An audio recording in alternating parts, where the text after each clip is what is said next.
പ്രണയത്തകർച്ചയും ദാമ്പത്യ ബന്ധത്തിൽ പ്രശ്നങ്ങളുമൊക്കെ ഉണ്ടായാൽ ആത്മഹത്യയാണോ പരിഹാരം? പ്രാണന് തുല്യം സ്നേഹിച്ച പെണ്ണ് ഒരു ദിവസം പ്രണയത്തിൽ നിന്ന് പിന്മാറിയാൽ അവസാനിക്കുന്നതാണോ നമ്മുടെ ജീവിതം?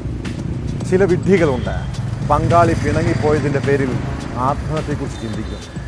മലപ്പുറം കുറ്റിപ്പുറത്ത് യുവാവ് ട്രെയിനിന് മുന്നിൽ ചാടി ജീവനൊടുക്കാൻ തീരുമാനിച്ചത് പ്രണയം തകർന്നതിൻ്റെ മനോവിഷമത്തിലാണ്. പ്രണയ നൈരാശ്യത്താൽ ഫേസ്ബുക്കിൽ ലൈവ് നൽകിയ ശേഷം കുറ്റിപ്പുറം റെയിൽവേ ട്രാക്കിൽ ആത്മഹത്യ ചെയ്യാൻ എത്തിയതായിരുന്നു യുവാവ്. എന്നാൽ വിവരം അറിഞ്ഞ് സ്ഥലത്തെത്തിയ പോലീസ് അയാളെ ജീവിതത്തിലേക്ക് കൈപിടിച്ചു കയറ്റി. ഒടുവിൽ നല്ല ഉപദേശവും കൊടുത്താണ് വീട്ടിലേക്ക് പറഞ്ഞയച്ചത്. അവളെ ബ്രെയിൻ വാഷ് ചെയ്തിട്ട് ഞാൻ നിനക്ക് അവളെ പിടിച്ചു തരാം, നീ പോരെ, നീ കുറ്റിപ്പുറം സ്റ്റേഷനിലേക്ക് വാ. റെയിൽവേ ട്രാക്കിൽ ആത്മഹത്യ ചെയ്യാനെത്തിയ യുവാവിനെ രക്ഷപ്പെടുത്തി കുറ്റിപ്പുറം പോലീസ്. പ്രണയ നൈരാശ്യത്താൽ ഫേസ്ബുക്കിൽ ലൈവ് നൽകിയ ശേഷം കുറ്റിപ്പുറം റെയിൽവേ ട്രാക്കിൽ ആത്മഹത്യ ചെയ്യാനായിരുന്നു യുവാവിന്റെ ശ്രമം. പൊന്നാനി സ്റ്റേഷൻ പരിധിയിൽ കാലടിയിലുള്ള യുവാവിനെയാണ് കുറ്റിപ്പുറം എസ്ഐയുടെ നേതൃത്വത്തിലുള്ള പോലീസ് സംഘം ജീവിതത്തിലേക്ക് തിരിച്ചു കൊണ്ടുവന്നത്. യുവാവുമായി പ്രണയത്തിലായിരുന്ന യുവതി ബന്ധത്തിൽ നിന്നും പിന്മാറിയതിനെ തുടർന്നാണ് ഇയാൾ ഫേസ്ബുക്കിൽ ലൈവ് ഇട്ട ശേഷം കുറ്റിപ്പുറത്തെ റെയിൽവേ ട്രാക്കിലേക്ക് ആത്മഹത്യ ചെയ്യാനെത്തിയത്.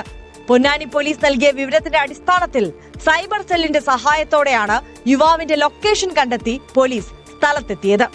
നിന്റെ എന്ത് പ്രശ്നവും ഞാൻ പരിഹരിച്ചു തരാം, നീ കുറ്റിപ്പുറത്ത് വാ. നീ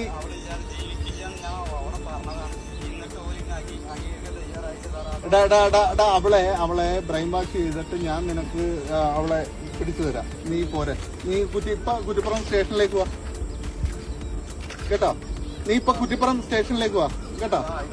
പോലീസ് എത്തുമ്പോഴേക്കും യുവാവ് റെയിൽവേ ട്രാക്കിന്റെ മറ്റൊരു സ്ഥലത്തേക്ക് മാറിയിരുന്നു.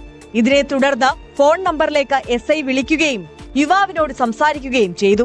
തുടർന്നാണ് ഇയാളെ കണ്ടെത്തിയത്. ഏറെ നേരം നീണ്ട പോലീസുകാരുടെ കൗൺസിലിംഗിനെ തുടർന്നാണ് യുവാവ് ആത്മഹത്യയിൽ നിന്നും പിന്മാറിയത്. അവളെ ബ്രെയിൻ വാഷ് ചെയ്തിട്ട് ഞാൻ നിനക്ക് അവളെ പിടിച്ചു തരാം, നീ പോരെ, നീ കുറ്റിപ്പുറം സ്റ്റേഷനിലേക്ക് വാ. ന്യൂസ് 18 തിരൂർ. ഇടുക്കി